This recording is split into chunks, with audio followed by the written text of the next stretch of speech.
其實講到詐騙咧，我哋稍為關心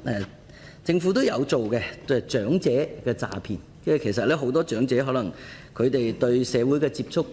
都少，但係咧當遇到詐騙嘅時候，我哋都有時同銀行職員都有溝通嘅話，哇！我哋日日都做緊勸嘅服務，有啲咧就真係我哋問得好清楚。咁喺呢度方面咧，希望司長可以介紹下對於長者受騙嘅一啲嘅情況啊、宣傳嘅方式啊，或者希望可以我哋有咩一啲嘅新型嘅一啲方式，令到我哋長者咧可以真係防止到落入詐騙分子嘅手中。長者嘅呢個詐騙嘅情況呢，其實即係我哋呢就係即係進行大量嘅呢個有關嘅宣傳嘅。咁就即係長者宣傳，我哋係走訪街市，面對面宣傳，去茶樓、休憩區、街市同長者進行宣傳。2024年共接觸係7300人次，